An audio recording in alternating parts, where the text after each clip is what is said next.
जय श्री कृष्णा, राधे राधे। आप सभी का स्वागत है आपके अपने यूट्यूब चैनल शीला भक्ति चैनल में। बोलो बोलो गणेश भगवान की जय हो, बोलो लक्ष्मीपति नारायण की जय हो। हमारे सनातन धर्म में एकादशी तिथि को बहुत ही अधिक महत्व दिया गया है। सभी एकादशी अपने आप में महत्वपूर्ण होती है, लेकिन जेठ माह के शुक्ल पक्ष में आने वाली निर्जला एकादशी साल में आने वाली 24 एकादशी में सबसे पुण्यदायी मानी जाती है। साल 2024 में निर्जला एकादशी का व्रत 18 जून मंगलवार को रखा जाएगा। यह एकादशी सबसे शुभ और पुण्यकारी होती है। इस एकादशी का व्रत रखने से हमें साल की पूरी 24 एकादशी योग का पुण्य फल प्राप्त होता है। यह व्रत बिना पानी पिए रखा जाता है। दूसरी एकादशी हो में अन्न वर्जित होता है और इस एकादशी में अन्न के साथ पानी भी नहीं पिया जाता है। एकादशी के दिन सूर्योदय से लेकर दवात के दिन सूर्योदय तक पानी नहीं पिया जाता है। निर्जला एकादशी के दिन अपने मन को एकाग्र रखना चाहिए और ब्रह्मचार्य का पालन करना चाहिए। इस दिन किए गए दान पुण्य का भी विशेष महत्व होता है। निर्जला एकादशी के दिन जल से भरा हुआ एक पात्र दान में देना चाहिए। अगर आप जल से भरा हुआ घड़ा दान करते हैं तो ध्यान रखें, उसके ऊपर ढक्कन या कपड़ा बांधकर दान में देना चाहिए। साथ में एक बर्तन, गिलास या लोटे का भी दान भी जरूर करना चाहिए। इस दिन प्याव लगाकर प्याव को पानी में पिलाने से हमें अनंत पुण्य फलों की प्राप्ति होती है। साथ ही इस दिन किसी भी पेड़ के नीचे या अपने घर की छत पर पक्षियों के लिए पानी रखना चाहिए और अपने मन में सेवा भाव बनाए रखना चाहिए।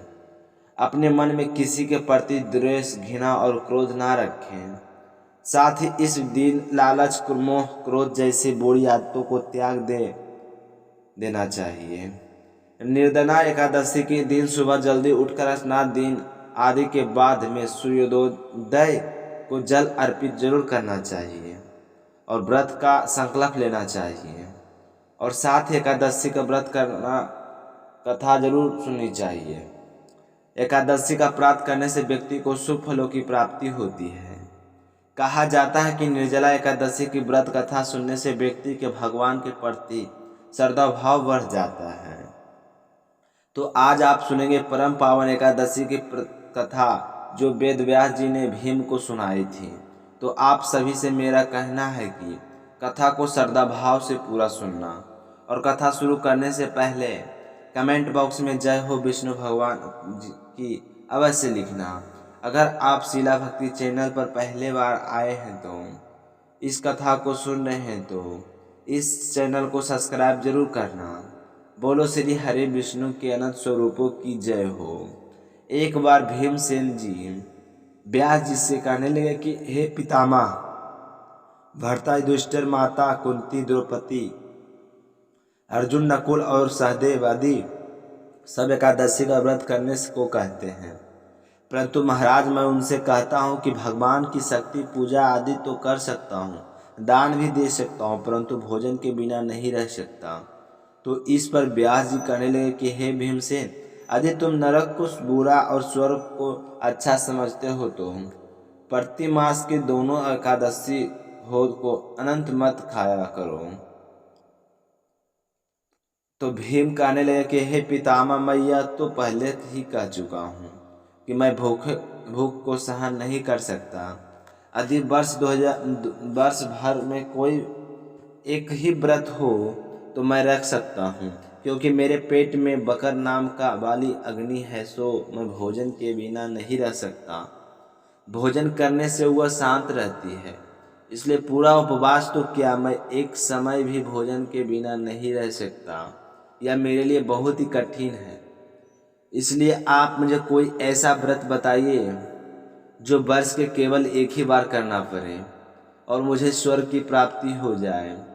तो श्री व्यास जी ने कहने लगे कि हे पुत्र, बड़े बड़े ऋषियों ने बहुत शास्त्र आदि बनाए हैं जिनसे बिना धन के थोड़े परिश्रम के से स्वर्ग की प्राप्ति हो सकती है, इसी प्रकार शास्त्रों में दोनों पक्षों की एकादशी का व्रत मुक्ति के लिए बताया गया कि व्यास जी के वचन सुनकर भीमसेन नरक में जाने के नाम से भयभीत हो गए और काँप कर कहने लगे कि अब मैं क्या करूं?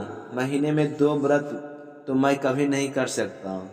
हाँ, वर्ष के 1 वर्ष व्रत करने में मैं प्रयत्न अवश्य कर सकता हूँ। अतः वर्ष के अगर एक दिन मुझे व्रत कर रहा हो उससे मेरी मुक्ति हो जाए तो वह व्रत के अवश्य करूँगा। आप कृपा करके मुझे कोई एक ऐसा व्रत बताइए। जो यह सुनकर व्यास जी कहने लगे कि वृषभ और मिथुन की क्रांति के बीच जेठ माह के शुक्ल पक्ष में की जो एकादशी आती है उसका नाम निर्जला है। तुम उस एकादशी का व्रत करो। इस एकादशी का व्रत में स्नान और याचमान के सिवा जल भी वर्जित होता है। याचमान में 6 मास से अधिक जल नहीं लेना चाहिए, अन्यथा वह मदपान के सदृश हो जाता है। इस दिन भोजन नहीं करना चाहिए क्योंकि भोजन करने से व्रत नष्ट हो जाता है। यदि एकादशी को सूर्योदय से लेकर द्वादशी की सूर्योदय तक जल ग्रहण ना करें तो उससे सारी एकादशी हो तो व्रत का फल प्राप्त हो जाता है। द्वादशी को सूर्योदय से पहले उठकर स्नान आदि करके ब्राह्मणों को दान आदि देना चाहिए। इसके पश्चात भूखे और सुपात्र ब्राह्मण को भोजन कराकर फिर भोजन कर सकते हैं। इसका फल पूरे 1 वर्ष की संपूर्ण एकादशी के बराबर होता है। व्यास जी कहने लगे कि हे भीमसेन, यह उसको स्वयं भगवान ने बताया है। इस एकादशी का पुण्य समस्त तीर्थों और दानों से अधिक है। केवल एक दिन मनुष्य निर्जला रहने के समस्त पापों को मुक्त हो जाता है।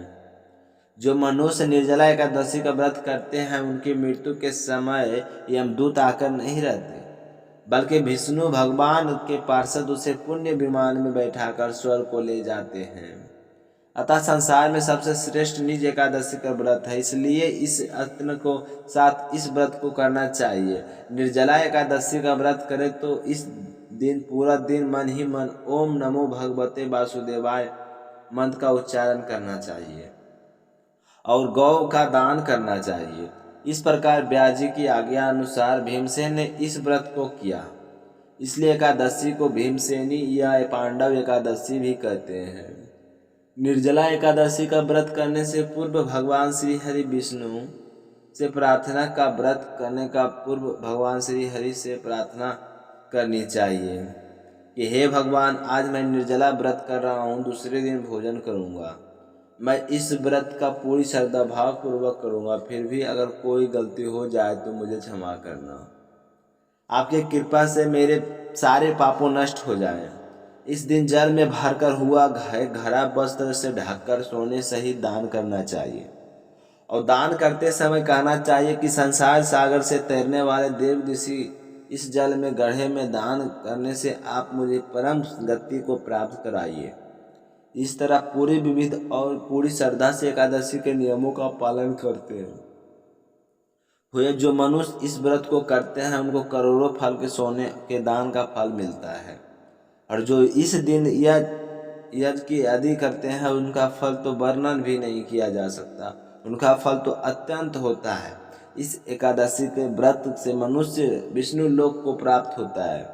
जो मनुष्य के दिन अन्न खाते हैं वे चंडाल के समान होते हैं। अगर कोई मनुष्य एकादशी के दिन व्रत ना करे तो भी उसे इस दिन चावल कभी नहीं खाने चाहिए। जो व्यक्ति इन नियमों को नहीं मानता वह अत्यंत ही नरक को जाता है। जिसने निर्जला एकादशी का व्रत किया है वह चाहे ब्रह्मात्याचारा हो, मदपान करता हो, चोरी की हो या गुरु के साथ द्वेष किया हो, मगर इस व्रत के प्रभाव से स्वर्ग लोक को जाता है। हे कुंती पुत्र, जो पुरुष या स्त्री श्रद्धा भाव इस व्रत को करते हैं उन्हें इस प्रकार कर्म करने चाहिए। पहले भगवान का पूजन, फिर गौदान, फिर ब्राह्मणों को भोजन, फिर दक्षिणा देनी चाहिए। उसके बाद में जल से भरे हुए कलश का दान अवश्य करना चाहिए। निर्जला एकादशी के दिन अन्न, वस्त्र, उपहार आदि का दान भी करना चाहिए। जो मनुष्य भक्ति पूर्वक इस कथा को पढ़ते हैं या सुनते हैं उन्हें निश्चय ही स्वर्ग की प्राप्ति होती है। तो इस तरह व्यास जी सुनकर भीमसेन ने इस व्रत को किया। संसार में के समस्त सुखों को भोग कर कर अंत में मोक्ष को प्राप्त हुए। फिर बोलो श्री हरि विष्णु की जय हो। अब अगली कहानी सुनेंगे एक बूढ़ी अम्मा की, जिन्होंने बूढ़ी होने के बाद भी दृढ़ निश्चय और पूरे श्रद्धा भाव से इस व्रत को पूरा किया था। को सुनने के से व्यक्ति का जन्म जन्मांतर पाप नष्ट, भगवान के प्रति श्रद्धा भक्ति बढ़ जाती है। बोलो श्री हरि विष्णु की जय हो। बोलो लक्ष्मी माता की जय हो। एक समय की बात है, एक बूढ़ी अम्मा रहती थी। उसके घर में उसके बेटे, बहू, पोते और पोतियों किसी चीज की कमी नहीं थी। फिर भी वह एक बार एकादशी का व्रत रखने के लिए जिद करने लगी। घर वालों ने उसे खूब समय समझाया, अम्मा अब आपकी उम्र हो चली है, आप एकादशी जैसा कठिन व्रत मत कीजिए, अब आपको क्या जरूरत है व्रत करने में की। तो बूढ़ी माई बोली, नहीं नहीं, मैं तो एकादशी का व्रत जरूर करूंगी। मैं अपने बेटे, बहुओं, पुत्र पुत्रों आदि की सुख सुविधा के लिए व्रत रखना चाहती हूँ। मैं चाहती हूँ कि मेरे बच्चे किसी भी तरह से कोई तकलीफ ना हो, हमारा घर धन्य धान्य से परिपूर्ण हो। तो इस तरह कहकर वह बूढ़ी अम्मा एकादशी का दिन आया तो व्रत रख लिया। सुबह सवेरे जल्दी उठा, स्नान किया। उसके बाद में घर के मंदिर श्री हरि विष्णु के समक्ष घी का दीपक जलाकर एक जल से भरा हुआ कलश रखकर श्री हरि विष्णु के चरणों में ध्यान करते हुए उसने अच्छी तरह से व्रत कथा सुनी और ओम नमो भगवते वासुदेवाय मंत्र का जाप भी किया। उसके बाद में अपने बच्चों को मंग जीवन की कामना करते हुए सूर्य भगवान की आज्ञा दिया। फिर पूरा दिन पूजा पाठ करती रही।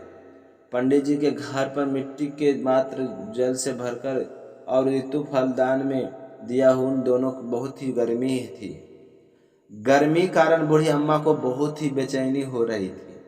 तो बूढ़ी अम्मा सोच रही थी कि क्या पता मैं इस व्रत को रख पाऊंगी या नहीं, लेकिन आज का यह व्रत तो मैं बीच में नहीं छोड़ने वाली हूँ। तो इस तरह बूढ़ी अम्मा भूख प्यासे से परेशान बार बार पानी से कुल्ला करती, मुंह धोती, थोड़ी देर के लिए राहत महसूस होती, फिर वही हालत हो जाती। तो बूढ़ी अम्मा कुछ देर तक वो तालाब में पानी में ही बैठी रही, लेकिन बाहर निकलते फिर उसका बार बार मुंह सूखने लगा। बूढ़ी अम्मा बहुत ही परेशान हो रही थी। एक तरफ से तो उसका बुढ़ापा और दूसरी तरफ से भयंकर गर्मी। जैसे जैसे करके बूढ़ी अम्मा ने दिन को तो काट लिया, पर अब सामने पहाड़ जैसी रात थी। उसका काटना बड़ा ही कठिन दिखाई दे रहा था। खटिया पर पड़ी बूढ़ी माई बार बार खड़पट बदल रही थी। कभी खड़ी हो बाहर जाती, कभी अंदर आ जाती, पर कभी भी उसे शांति महसूस नहीं हो रही थी। वह वापस खटिया पर आकर बैठ गई और एकादशी माता का स्मरण करती रही। कहने लगे कि हे माता, आज तो आप मेरी लाज रखिए, आप मुझे शक्ति दीजिए जिससे मैं भली भांति आपका व्रत पूर्ण कर सकूं और यह पहाड़ सी रात शांति पूर्वक व्यतीत कर सकूं। संको प्यास के कारण बूढ़ी माँ की बेचैनी बहुत ही बढ़ गई थी। उसने बहुत ही धैर्य रखने की कोशिश की, चुपचाप बैठी रही, पर फिर भी प्यास बूढ़ी माई से बसहर नहीं हुई। उसकी सहनशीलता की सीमा टूट गई और वे घबराकर एकदम से चिल्ला पड़ी और जोर जोर से कहने लगे कि बचाओ बचाओ। तो अम्मा का चिल्लाना सुनकर उसके परिवार के सदस्यों वहां पर एकत्रित हो गई। पड़ोसी भी वहां पर आ गए और बूढ़ी अम्मा की खटिया के चारों तरफ खड़े होकर कहने लगे कि अम्मा, ये आपको क्या हो गया, आप इस तरह से क्यों चिल्ला रही हो। तो बूढ़ी अम्मा ने बहू ने कहा कि आपको पता है, हमारी अम्मा जी ने आज एकादशी का व्रत रखा है, हम सब ने मना किया था। इतनी उम्र के बाद भी व्रत रखने का क्या जरूरत है, आज इन्हें कौन सी कमी है जो इन्हें व्रत रखने की नौबत आ गई है। तो सारे कहने लगे कि हाँ सही बात है अम्मा, आपकी उम्र हो चली है, व्रत रखने के लिए की जरूरत होती है। अगर शक्ति हो तो भी भक्ति होती है। एकादशी जैसे कठिन व्रत आपके बस की बात नहीं है। हम जैसे कट्टे कट्टे भी एकादशी का व्रत रखने से हमें हिचकी आ जाते हैं और आपने बिना सोचे समझे एकादशी का व्रत लिया। तो बूढ़ी अम्मा कहने लगी हे कि भोजन तो मैं नहीं करूँगी और ना ही मैं पानी पियाऊँगी। आज तो लगता है मेरे प्राण निकल जाएंगे। आप ऐसा करो कि एक छोटी सी मटकी पानी से भरकर मेरी छाती पर रख दो। तो यह सुनते उस बुढ़िया का पोता भागकर एक छोट छोटे से मटकी पानी से भरकर मेरी छाती पर रख दो। तो यह सुनते ही उस बुढ़िया का पोता भागकर एक छोटे से गड्ढे में पानी लेकर आया और अपनी दादी की छाती पर धीरे से रख दिया। पातर को छाती पर रखते ही थोड़ा सा आराम मिला। आराम मिलने के कारण बूढ़ी अम्मा की नींद आ गई। तो सारे कहने लगे कि चलो अब अपने भी आराम करते हैं। आधी रात बीत चुकी। आधी रात को अब अम्मा को नींद आ गई। जागने तक सवेरा हो जाएगा। तो इस तरह सब अपने आप अपने घर चले गए। बेटे बहू पोते सब सो गए। तो एकादशी माता सोचने लगे कि यह बूढ़ी अम्मा बहुत कठोर है। दिन भर मैंने इसे कितना परेशान किया, फिर भी पानी पीने का नाम नहीं लिया। अब मुझे खुद जाकर इसकी परीक्षा लेनी होगी। यह सोचकर एकादशी माता मुर्गे का रूप लेकर रात को ही बाग में लगाने लगी। तो मुर्गे की आवाज़ सुनकर दादी माँ की आंखें खुल गई और वह उसने से सोचने लगा कि अभी लगता है भोर हो गई है। तो वह जल्दी से खड़ी होकर और बाहर आई और बाहर आकर आसमान की ओर देखा। तो आसमान में कहीं भी उन्हें प्रातःकालीन तारा नहीं दिखाई दिया। तो वह सोचने लगे कि यह मुर्गा क्यों और कैसे बोल रहा है। तो अभी तक जो तरिया उगता था, जिसे देखकर अनुमान लगाती कि सवेरे हो गया, वह भी नहीं निकला। फिर यह मुर्गा कैसे बोल रहा है। इस तरह सोचते सोचते बूढ़ी अम्मा फिर से प्यास लग गई और उनका मन विचलित होने लगा। लेकिन उन्हें भी निश्चय कर रखा था कि व्रत को तो मैं पूरा करके ही छोड़ूंगी, चाहे भले ही मेरे प्राण क्यों न निकल जाए। यह सोचकर वह खटिया पर जाकर लेट गए और एकादशी माता को याद करती रही। तो फिर एकादशी माता ने एक बार फिर उसकी प्रतीक्षा लेनी चाहिए। माता रानी एक छोटी सी बालिका के रूप धारण करके एक गिलास में शरबत लेकर उस बूढ़ी माई के सिर आकर हो गई। जोर से बोली कि दादी जी सवेरा हो गया है, आप हाथ मुंह धोकर शरबत पी लीजिए। तो उस बच्चे की आवाज़ सुनकर बूढ़ी माई ने आँख खोली तो देखा कि उसके सिर पर एक छोटी सी बच्ची शरबत का गिलास लेकर खड़ी है। तो इतना अच्छा शरबत देखकर बूढ़ी अम्मा का मन ललच जाने लगा।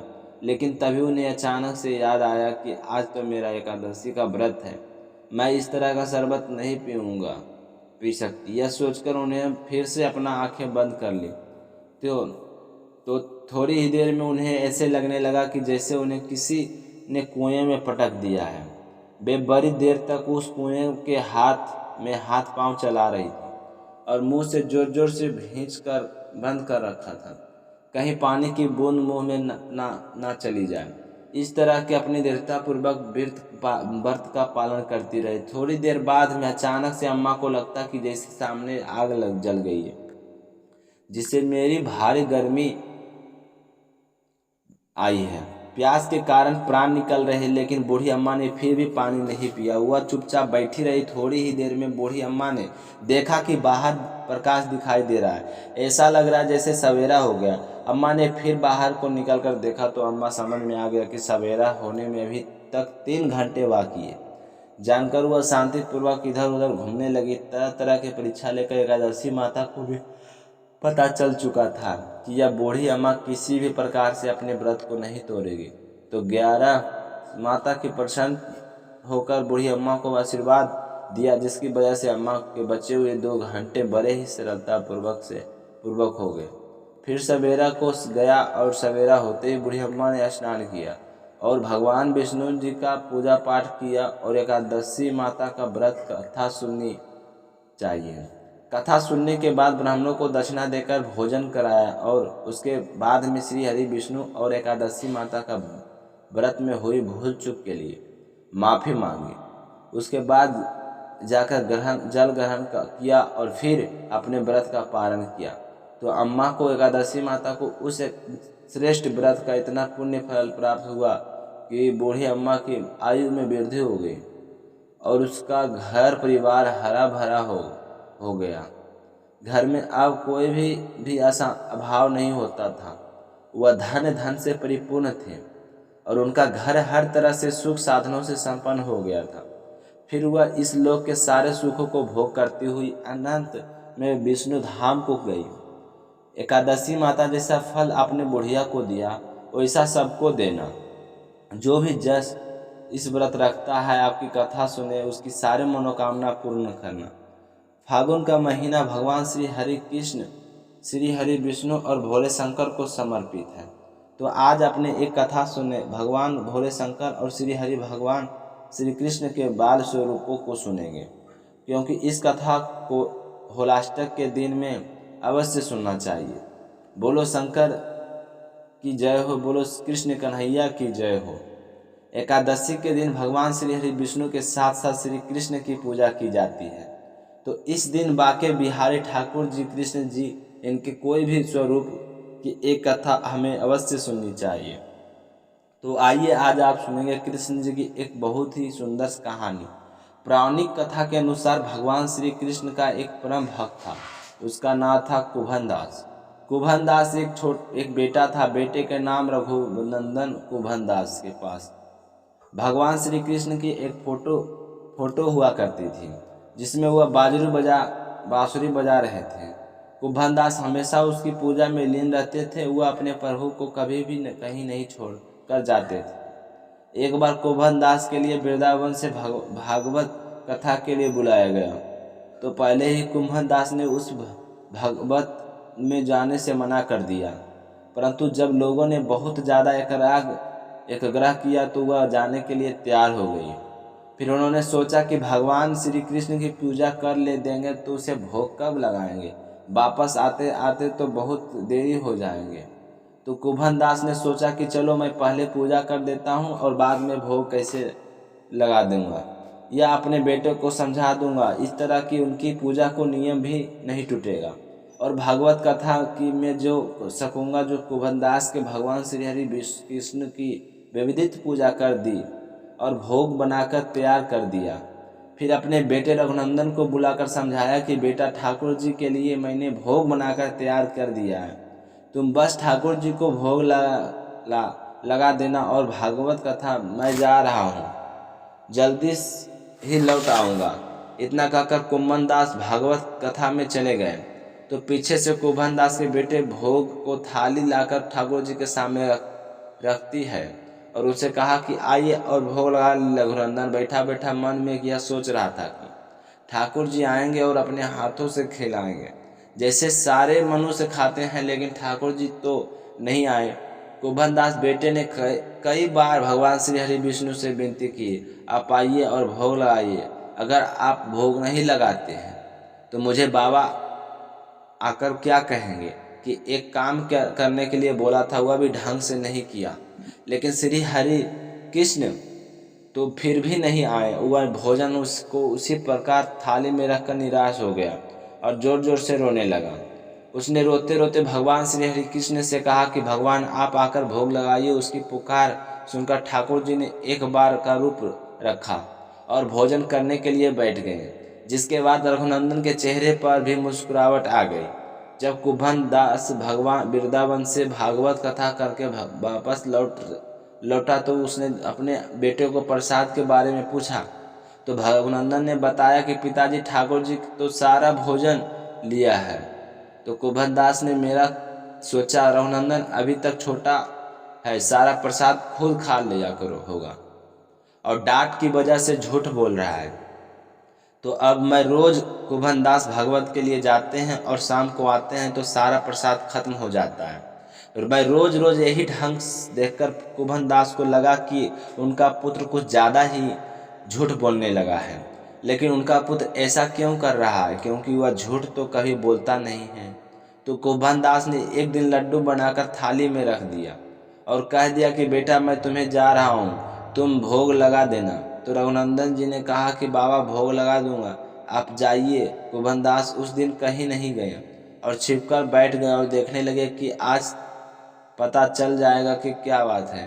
थोड़ी देर बाद रघुनंदन आता है, रोज की भांति थाली ठाकुर जी के आगे रख दी और आवाज़ लगाई कि ठाकुर जी जाओ भोग लगा लो। तो ठाकुर जी के सामने एक बालक का भेष में कुंभनदास के बेटे सामने आकर बैठ जाते हैं। और जैसे ही रघुनंदन ने ठाकुर जी से भोग लगाने के लिए बोल रहा था तो ठाकुर जी के लड्डू खाने के लिए गए और सारे लड्डू खत्म कर दिए। कुंभनदास किवाड़ के पीछे बैठा बैठा इस घटना को दे रहा था तो वह तुरंत वहां से उठा और आकर ठाकुर जी के चरणों में गिर गया। ठाकुर जी के एक साथ में लड्डू और दूसरे हाथ में लड्डू मुंह में जाने वाला था, लेकिन ठाकुर जी उस समय वही पर जमकर रह गए। तभी से लड्डू गोपाल इस रूप की पूजा करने लगी। और कहा जाता है कि किसी भी दिन इस कथा को पाठ करे तो कृष्ण कन्हैया बहुत ही प्रसन्न होते हैं और अपने भक्तों की समस्त मनोकामनाएं पूरी करते हैं। बोलो श्री कृष्ण कन्हैया की जय हो। बोलो बाके बिहारी की जय हो। अब सुनेंगे लपसी और तपसी की कहानी, जो हर व्रत कथा के बाद अवश्य करनी चाहिए। एक तपसी था, एक लपसी था। तपसी हमेशा भगवान की तपस्या करता था, लेकिन उसे चोरी करने की आदत थी। लपसी हमेशा सावा शेर की लपसी बनाता और पहले भगवान को भोग लगाता, उसके बाद में भोजन करता। दोनों भाइयों में यही नियम था। एक दिन कोई बात को लेकर दोनों भाई में कहासुनी हो गई। तो तपसी बोला, मैं रोजाना भगवान की तपस्या करता हूँ इसलिए मैं बड़ा हूँ। तो लपसी बोला कि मैं रोज भगवान को सावा से लपसी का भोग लगाता हूँ इसलिए मैं बड़ा हूँ। ऐसा कहते हुए दोनों जोर जोर से लड़ेंगे। तभी ऐसा कहते हुए दोनों जोर जोर से लड़ने लगे तो वहाँ से नारद जी गुजर रहे थे। दोनों को लड़ता हुआ देखकर वहाँ आए और उनसे पूछा कि तुम दोनों क्यों लड़ रहे हो। तो दोनों ने अपने आप को बड़ा बताया और साथ में बड़ा होने का कारण भी बताया। तो नारद जी ने बोले कि मैं तुम्हारा फैसला कर दूंगा, कल आऊँगा और बता दूंगा कि कौन बड़ा है। दूसरे दिन लपसी और तपसी नहाकर रोज की भांति करने के लिए नारद जी ने छुपकर 1.25 करोड़ की एक अंगूठी उन दोनों के आगे रख दी। जैसे ही भक्ति करते तपसी की नज़र उस अंगूठी पर पड़ी तो उसने चुपचाप से उठाई और अपने पैरों के नीचे दबा ली। लपसी की नज़र अंगूठी पर पड़ी, लेकिन उसने ध्यान नहीं दिया। उसने पहले भगवान को योग भोग लगाया और फिर स्वयं भोजन करने के लिए बैठ गया। थोड़ी देर बाद नारद जी के सामने आए तो दोनों पूछा कि अब बताओ हम में से कौन बड़ा है। तो नारद जी ने तपसी से खड़ा होने के लिए कहा तो खड़ा हुआ तो उसके पैर के नीचे दबी हुई अंगूठी नहीं दिखाई दी। तो नारद जी ने तपसी से कहा कि तपस्या तो तुम करते हो, इतनी तपस्या के करने के बाद भी मैं तुम्हारी चोरी करने की आदत नहीं गई है। यह अंगूठी मैंने ही तुम दोनों के आगे रखी थी। यह देखकर चाहता है कि तुम दोनों में से किनके मन में लालच है। तो तूने तो अंगूठी दिखाई पड़ते ही झट से अपने पैरों के नीचे दबा ली। लेकिन लपसी का ध्यान अंगूठी पर जाने के बाद भी लपसी की अंगूठी को ही ना ही उठाया और ना ही ध्यान दिया। सिर्फ अपने भगवान जी को ध्यान रखा, उन्हें भोग लगाया और बाद में स्वयं भोजन करने के लिए लपसी बड़ा है। और तुम्हारी तपस्या का कोई फल नहीं मिलने वाला। जितनी चाहे मर्जी तुम तपस्या कर लो, तुम्हें इसका कोई फल नहीं मिलेगा। तो तपसी को यह सुनकर बहुत ही दुख हुआ। वह शर्मिंदा होकर नारद जी से माफ़ी मांगने लगा और कहने लगे कि आज तक मेरी गलती माफ़ करो और मुझे बताओ कि मेरी तपस्या का फल कैसे मिलेगा। आज के बाद कभी भी मैं चोरी नहीं करूँगा। तो नारद जी ने कहा कि यदि कोई गाय और कुत्ते की रोटी बनाएगा तो उसका फल तुझे मिलेगा। यदि कोई आदमी ब्राह्मण को भोजन करवाकर उसे दक्षिणा नहीं देगा तो उसका फल भी तुझे मिलेगा। अगर किसी को सूट तीव्र शारीरिक अगर हम देते हैं, उसके ऊपर भेंट स्वरूप कुछ रुपये नहीं देंगे तो उसका फल भी तुझे मिलेगा। अगर कोई व्यक्ति दिए से दिए जलाए तो उसका फल भी तुझे ही मिले। अगर कोई औरत आंगन लीप कर चौका बर्तन ना लीपे तो उसका फल भी तुझे ही मिलेगा। तो हमें इस कथा से यही सीख मिलती है, हमें कहना चाहिए विष्णु जी से कि लपसी का फल लपसी को मिले, तपसी का फल तपसी को मिले और मेरा फल मेरे को मिले। तो यह वीडियो आप लोगों को कैसा लगा? अगर अच्छा लगा हो तो एक चैनल को सब्सक्राइब करके वीडियो को लाइक करें और अपने दोस्तों को ज़रूर शेयर करें। मिलते हैं नेक्स्ट कथा में की।